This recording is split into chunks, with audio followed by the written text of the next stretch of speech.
la agrupación Espacio, muy claramente, ¿no? La agrupación Espacio, digamos, sus primeros impactos es cuando Miro Quesada comenta de que fin del año 37 llega a sus manos un primer libro de Frank Lloyd Wright. Entonces eso lo despierta, porque es lógico, Frank Lloyd Wright era el personaje importante sobre arquitectura contemporánea, moderna, vamos a ver, para ser más correcto, moderna de los Estados Unidos. Y una de las cosas de la arquitectura más interesantes, ya que estamos hablando de espacio, era, digamos, todo el sistema de Frank Lloyd Wright sobre los espacios abiertos. La marcada sentido de horizontalidad, espacios abiertos donde se unen unos a otros, el tema de la horizontalidad, y entonces una persona, y toda la relación con el paisaje también, porque hay muchas obras relacionadas al paisaje. Y después, a comienzos del 40, le llega un libro en una librería, vendía libros franceses en el centro de Lima, que compra el libro en francés hacia una arquitectura. Entonces eso lo cambia totalmente, comienza a investigar sobre arquitectura, escribe muchos artículos en periódicos y algunas revistas, y eso lo materializa en un libro que publica en el año 45, Cartucho Miro Quesada, sobre arquitectura moderna, que era Espacio en la arquitectura. No sé exactamente el título, pero es en el año 45, un libro importantísimo.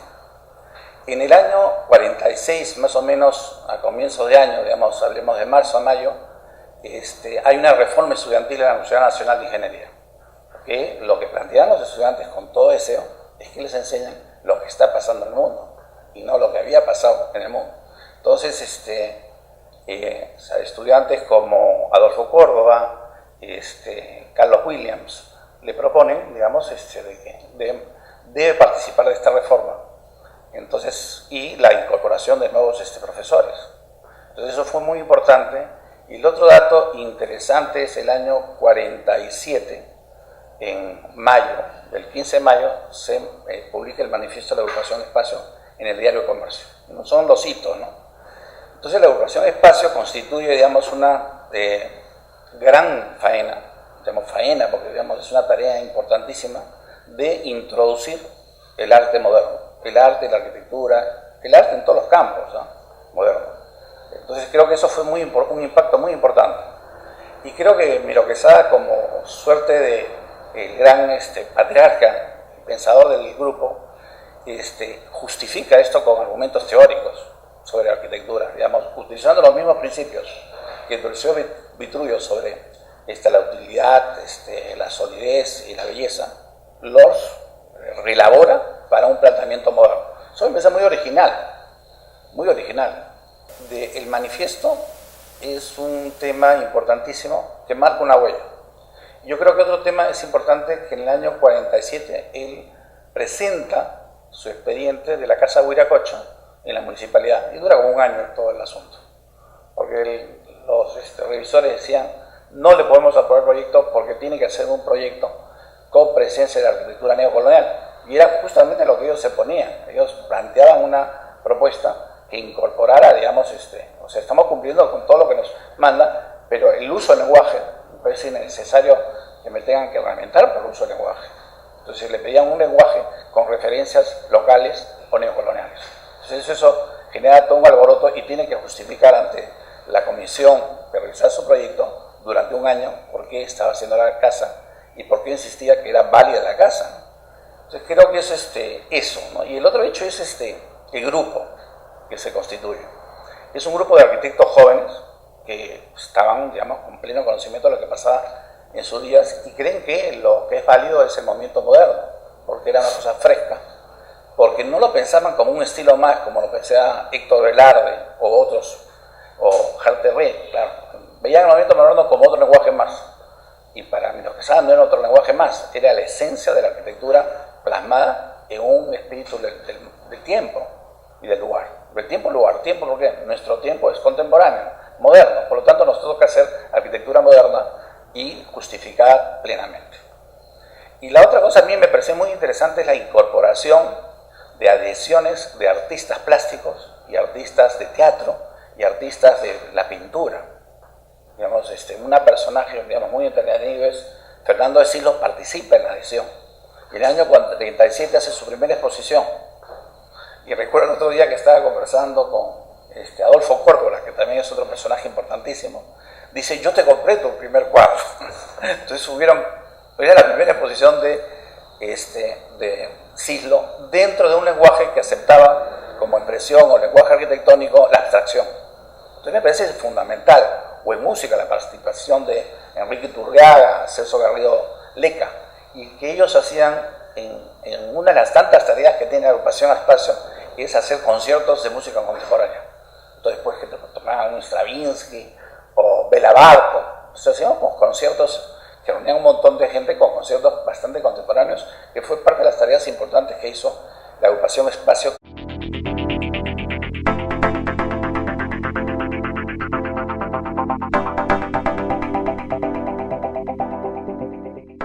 Ahora, sobre el momento político, que es entre el 45 y el 48, está Bustamante y Rivero en el gobierno. Entonces es un momento importante, porque es un gobierno, te puedo decir, abierto, que busca, digamos, abierto en el sentido de que no limita las cosas, sino por lo contrario promueve cosas. Y en ese periodo es diputado el arquitecto Fernando Belaúnde, y promovió mucho el tema de los nuevos conjuntos habitacionales. El gran tema de él era el tema de la vivienda, y promovió mucho el tema de la vivienda y la realización de conjuntos multifamiliares en Lima y en otras partes del Perú, ¿no? Entonces hay también una situación que la libertad que permitía un gobierno democrático y en el Parlamento poder hacer propuestas que valieran la pena, ¿no? También es un momento importante al otro lado del río. Vamos a ver el lado del que Perú en el año 45 ya cambia de formato. Lima crece enormemente, comienza a darse fenómenos interesantes como es los barrios nuevos, o se llamaban en esa época barriadas o qué sé yo. Mira, recién en el año 67 se reconoce por ley la presencia de los años de la barriada como un tema. Entonces ya se comenzaba a dar. Y también paralelamente hay lo que se llamó el instituto, dos temas importantes, la Corporación de Vivienda y el Instituto de Urbanismo. Paralelamente había un grupo que estaban en el tema proyectual urbano, que era Dorich, Belaúnde,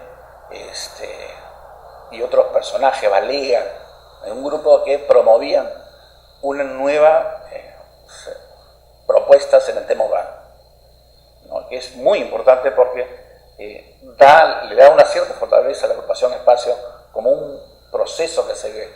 Ellos invitan a Weiner, invitan a CERT, invitan a Neutra, y que él consolida el proceso totalmente de la agrupación Espacio. Y también el aspecto político me parece muy importante, la libertad que había.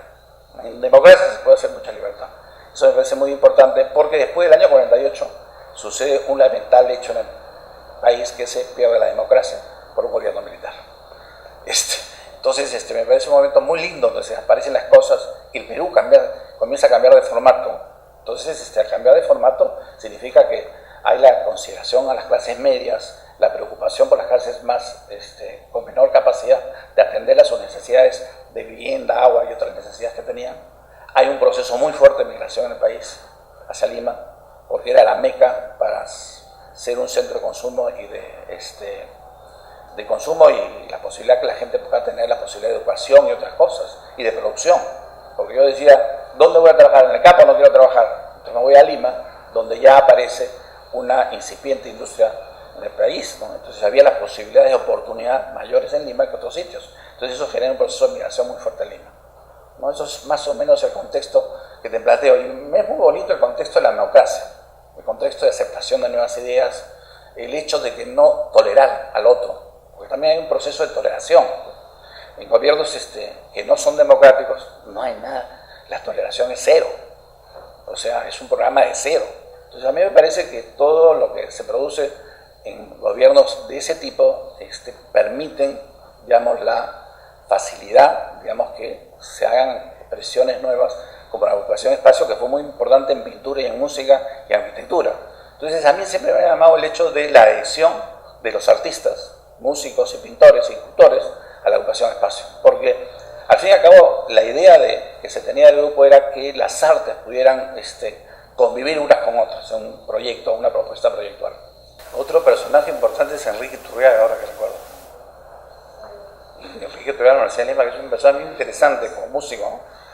Porque es un músico que tiene una sensibilidad por la música contemporánea enorme, y gran parte de la obra de Iturriaga se hace en el cine. Entonces hace la música para cine. Entonces es muy importante con el tema de la música para cine porque es en mayor libertad, digamos, de composición. Porque si yo quiero poner música de terror, te voy a poner con mucha libertad cualquier tipo de música, ¿no? Entonces el cine y todo lo que es video, o sea, todo lo que es película, es muy importante la presencia de Iturriaga con los nuevos estilos musicales.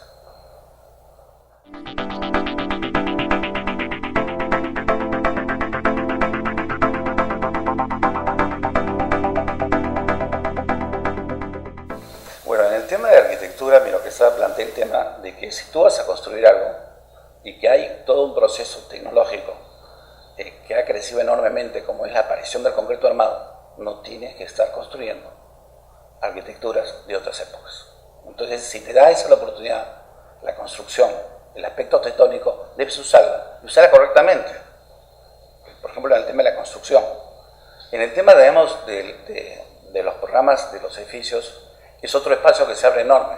O sea, en un proyecto tú tienes un programa. O sea, vamos a hacer un departamento, vamos a hacer un centro de convenciones, lo que tú quieras. Entonces, esos programas permiten una visión nueva, digamos, y con el espíritu del tiempo. Es muy importante. O sea, hay nuevas tipologías arquitectónicas que aparecen. Entonces tú tienes que responder a esas tipologías arquitectónicas estudiando los aspectos funcionales para que esos programas se puedan realizar. Y él dice al final, el aspecto de belleza es un aspecto de un lenguaje nuevo, pero que es con relación al espíritu del tiempo. El espíritu del tiempo es, si somos en este momento modernos, hay que ser modernos también con el concepto de belleza. No podemos usar los conceptos de belleza que se aplican a otros lenguajes arquitectónicos, sino al lenguaje que me corresponde hacer en el momento que tengo que hacerlo. Entonces esa es la plataforma de lo que sabe la arquitectura y propone una arquitectura que sea, digamos, sincera con el tema de construcción, sincera con el tema de los programas y de las funciones, es muy importante, y sincero también con el lenguaje. Entonces es un nuevo lenguaje que tiene toda el carnet de garantía y la visa para poder ser un lenguaje importante en ese momento dado. Ahora, en el tema, eso respondería al tema de la belleza, que es importante. O sea, yo creo que el pensamiento influyó enormemente y relativamente rápido. O sea, por lo que tenemos que pensar, si aparece en el año 45 al 47, ya en el año 36, en Brasil, se había hecho el edificio del Ministerio de Educación, hecho por Niemeyer, hecho por Costa, y con una participación relativamente pequeña de Le Corbusier. Entonces yo creo que, digamos, nosotros nos llega tarde, madura el tema moderno. Y el gran promotor de esto es la agrupación Espacio para la consolidación en el tema de las artes del movimiento moderno. Entonces él toma esta bandera y está plenamente convencido de lo que está haciendo. Y convencido también las personas que lo acompañan, como Adolfo Córdoba, Williams, Linder, Belaunde, todos estaban inmersos en estas cosas. Entonces se lo hace con plena convencimiento. En el arte ya había una suerte de sensibilidad hacia otras expresiones artísticas. Entonces lo que hace es que fluya lenguajes como el lenguaje abstracto en la pintura, que ya en el 30, 20, ya en Europa habían aparecido. Entonces es lo que él dice, y con pintores que están involucrados en esta nueva expresión de la pintura sobre la abstracción. Entonces, totalmente fluye. En el tema de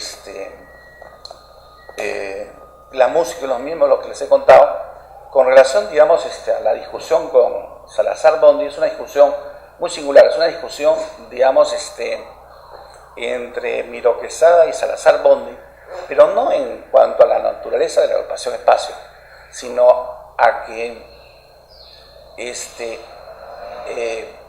Salazar Bondy decía que las cosas que hicieras debían estar involucradas en una responsabilidad social, digamos, o sea, debe haber un espíritu social en las cosas que se hagan. Entonces, tanto Miro Quesada como otros miembros de la agrupación Espacio, Aburto, qué sé yo, Adolfo Córdoba, pensaban que eso no necesariamente tenía que comprometer, digamos, que afectara al arte. No era necesario afectarla por esa cuestión. Y particularmente donde el tema de discusión se centra es en el tema de la pintura, porque Salazar Bondí decía que la pintura debía expresar el malestar social del momento.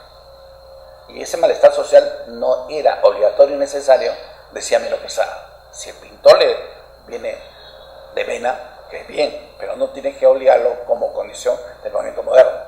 Entonces era una versión, digamos, que también Salazar Bondí comprendía el concepto de la modernidad y lo moderno en la medida que sea enormemente crítica, ¿no? Entonces eso respondería al tema de Salazar Bondí, ¿no?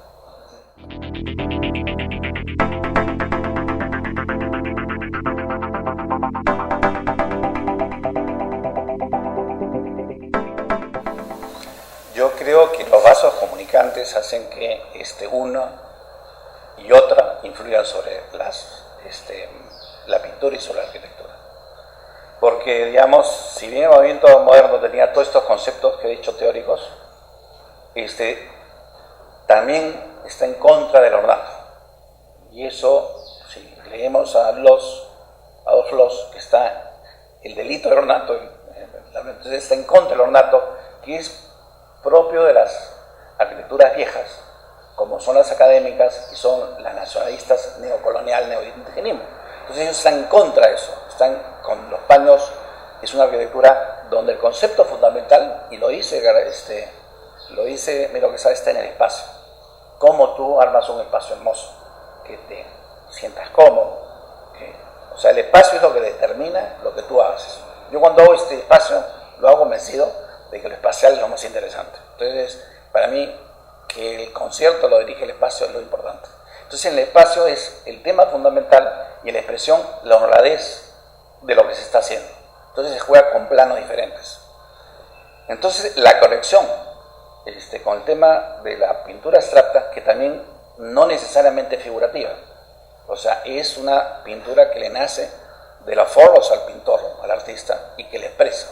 Y que son manejo de luz, que son planos en distintas formas, en la fragmentación de elementos de la vida cotidiana. Y entonces eso tiene una relación en la dimensión del manejo del lenguaje, por ejemplo, de los planos. Tanto influye a la arquitectura como regresa también a la arquitectura. Entonces yo creo que hay una conexión. Mira, en Le Corbusier, que era pintor y arquitecto, era permanente. Es una cosa así permanente, la arquitectura moderna, la abstracción con la arquitectura. Entonces él sí lo tenía plenamente, pero obras como, por ejemplo, yo puedo ver obras de pintura abstracta de Juan Gris, que sé yo, otros artistas importantes, y definitivamente hay un manejo de planos. Hoy en día, si uno ve la pintura de Julián Navarrete, que es una pintura interesantísima, donde maneja el espacio pictórico en entorno, hay un manejo de planos que tú ves la relación que tiene Cislo con Navarrete y Cislo a su vez con la pintura abstracta, que va, digamos, articulándose un proceso continuo en las búsquedas de los pintores. Entonces yo creo que sí hay una, digamos, de ida y vuelta, digamos, una relación permanente entre la pintura abstracta y el movimiento moderno. La pintura abstracta no necesariamente tienes que pintar la figura, sino puedes pensar en unos planos, en unas imágenes que están en tus sueños, que están en tu momento, donde te aparece, digamos, la vena, digamos, creativa, y tú las plasmas. Lo que tiene que ser esa pintura es una pintura hermosa, que es muy importante, de que debe afectarme, porque una de las cosas más lindas es que, sea cual sea el periodo de la arquitectura o del cuadro, te afecte. Por ejemplo, cuando yo veo un cuadro y lo veo en una diapositiva o se ve un video, claro, me afecta, pero medianamente. Lo importante es ir y relacionarte directamente con el cuadro. Entonces, por ejemplo, yo, cada vez que voy a Madrid, me voy al Museo del Prado y veo nuevamente las obras que todos los años, o cuando me toca caer por Madrid, las veo y las repito viendo, porque son obras que siempre me establezco una relación con ellas. Y cada vez miro otras cosas. Entonces la pintura tú la tienes que vivenciar también, como la arquitectura. Lamentablemente la arquitectura no basta el video, no basta la foto, la tienes que vivir. Entonces la vivencia de la arquitectura y es muy importante en la arquitectura y recorrerla, que te emocione. Yo recuerdo una vez que estaba en México, y me enseñan, creo que estaba en Guadalajara, nos enseñan a un grupo de amigos arquitectos la biblioteca de Barragán. Yo recuerdo que estaba con varios amigos, ¿no? Arquitectos, arquitectas, y la emoción de esta biblioteca en la cual habíamos estado hablando de Barragán nos reventó el alma. Muchos amigos comenzaron a salirse las lágrimas de la emoción de ver esta biblioteca, porque en el caso de Barragán había una relación con la belleza, ya sea en objetos de Marruecos o de la India o de cualquier sitio que fuera, o de Arabia, recogía la belleza que podía estar en cualquier sitio, y él se encargaba de acumularla, amarla y contemplarla. Entonces tuvieras ahí toda una relación con la belleza o con cualquier expresión de belleza. Entonces era lindísimo. Entonces estamos emocionados. Entonces la biblioteca nos emocionó, y en la arquitectura también hay cosas que te emocionan. Y creo que una de las cosas más lindas que sobrevive a través del tiempo es cuando la arquitectura es querida por todos. Y la cuidas, la conservas, porque es bonita. O sea, hay cosas que en la arquitectura del pasado y en la presente es hermosísimo. Por ejemplo, yo hace algunos años fui a las termas de Vars de Suntor y me parecieron, es un espectáculo. Así me sentí que levitaba, porque es una arquitectura linda. O sea, entonces te bañas ahí, hay olores, hay temperaturas, hay toda una cuestión conectada a la sensibilidad del ser humano. Es una arquitectura muy sensibilizada por el ser humano, ¿no? Pero creo que la arquitectura debe dar una determinada emoción. Y lo que se buscaba, y lo que alguien ha dicho, es que la pintura abstracta lo que buscaba era otro tipo de vínculo, un vínculo más intelectual, un vínculo más desde cómo le afecta la obra al que lo está viendo. Ese es el vínculo que tiene que ser, ¿no? Entonces yo creo que muy importante, tanto en pintura como en arquitectura o como música, es el acto de la vivencia. O sea, eso es importantísimo, ¿no? Entonces el cuadro te da la vivencia, la arquitectura te da la vivencia, y la música, si la tocan y no la ves un CD, te da otro tipo de vivencia, porque cada interpretación es diferente para los melómanos, ¿no? Entonces contestaría de esa manera tu pregunta. No sé si se me escapa algo.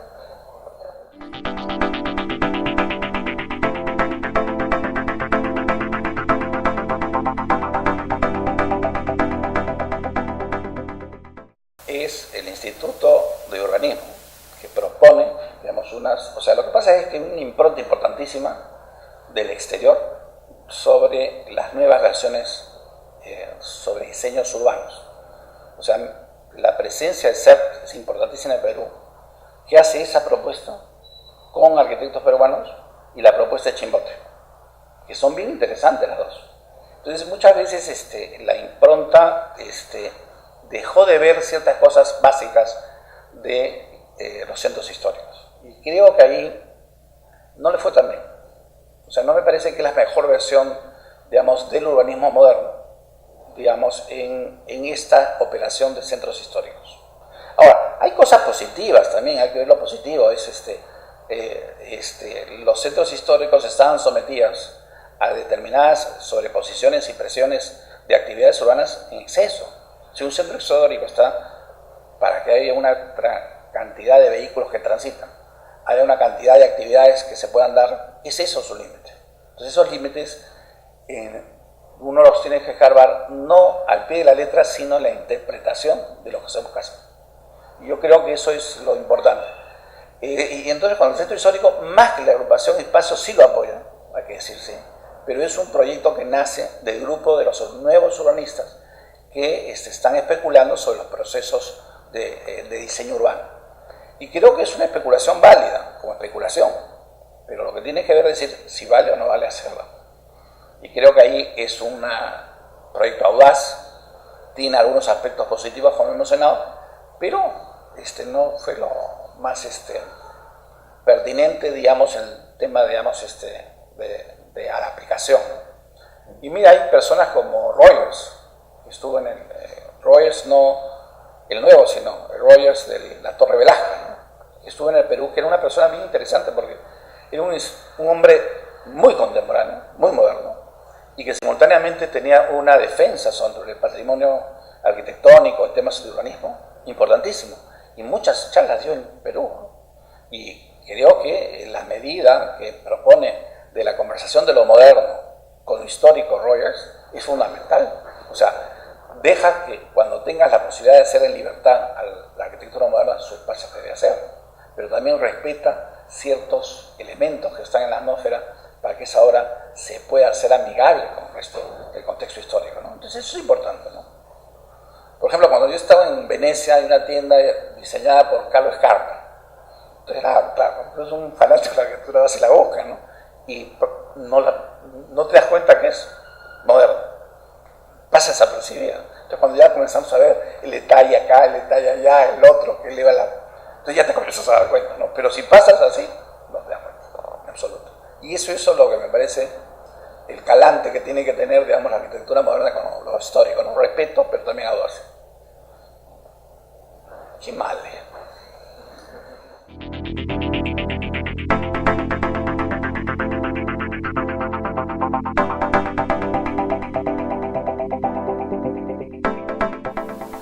No sé, yo no sé qué decirte, ¿no? Porque en este momento estamos en un momento, o sea, hemos tenido en los últimos 30 años, mucha turbulencia. O sea, si no nos poner a excavar, hubo un momento en la década de los 80-90 que decían, se terminó las expresiones modernas. Y viva el postmodernismo. Y bueno, por suerte no nos afectó tanto, que fue más una discusión intelectual en Perú. Son muy pocos los ejemplos postmodernistas en comparación a otras partes del mundo, ¿no? Entonces, eso pasó. Hubieron pensamientos como Habermas, que es un filósofo, Habermas, que decía que el proyecto moderno es inconcluso, que todavía tiene mucho tiempo por recorrer. Y creo que es verdad, porque el tiempo después ha pasado 30 años solo. Le da razón a Habermas en el sentido que es un proyecto inconcluso y todavía tiene mucha frescura. Y yo creo que el proyecto moderno es un proyecto que es vigente, que se renueva a sí mismo permanentemente. Entonces yo creo que eso es lo interesante de las expresiones modernas y contemporáneas, es el hecho de renovación, pero renovación de su propia esencia arquitectónica, de su propia pintura, digamos, contemporánea. Entonces yo creo que ese es el tema que tenemos que tener, que la esencia no se pierda. El espíritu que tuvo en el 47 la declaración y la justificación teórica es la misma que podemos emplear en este momento, aceptando los cambios y aceptando lo que la época nos exige. Entonces eso es lo bonito, que las cosas pueden continuar. Entonces yo no creo que podamos sentir, digamos, un momento en que se haga un planteamiento tan contundente como fue el movimiento moderno.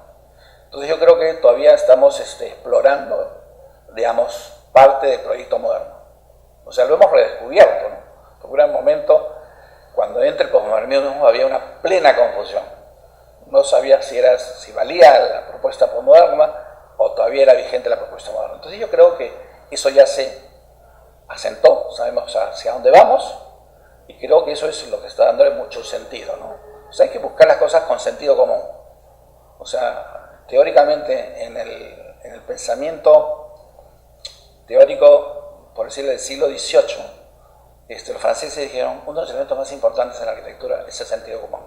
Busquemos el sentido común para aplicar las cosas y para que salgan hermosas. Yo creo que me adhiero a esa reflexión.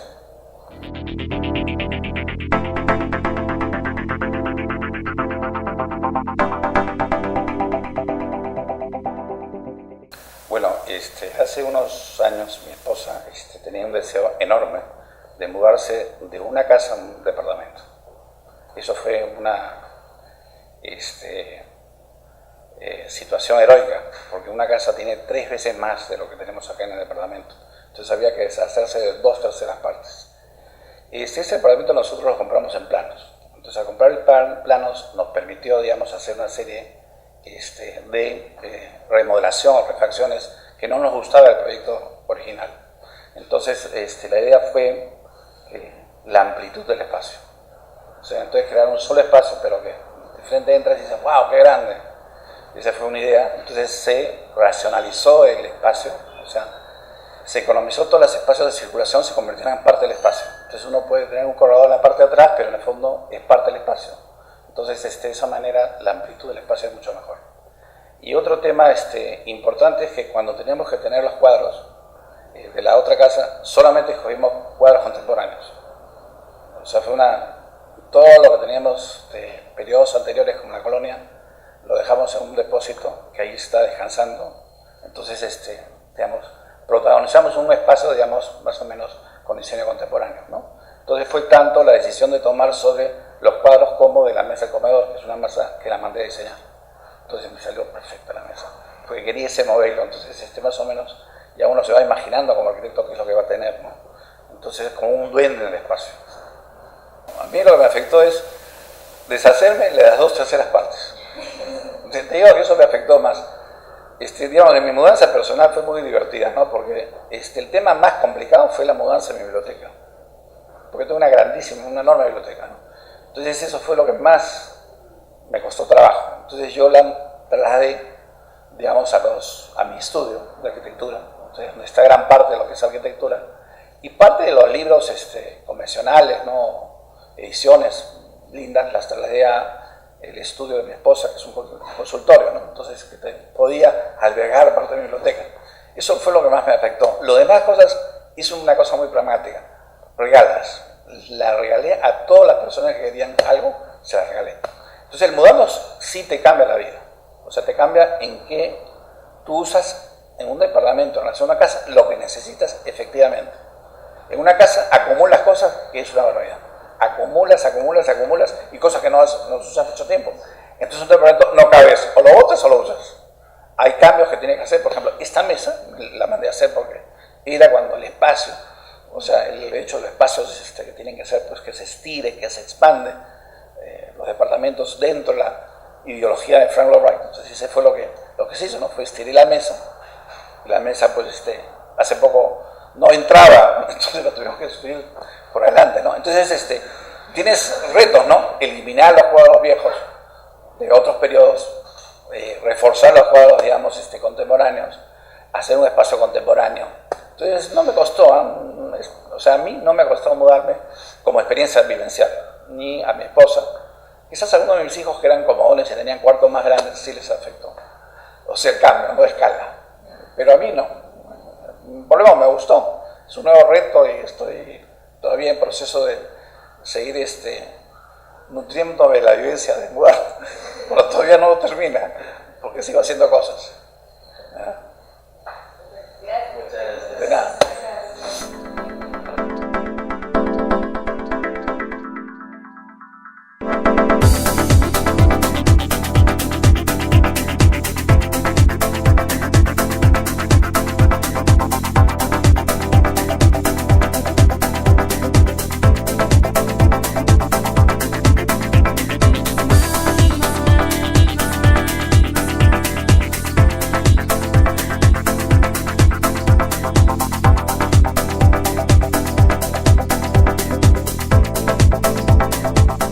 Hasta luego. Espero que te haya ido bien.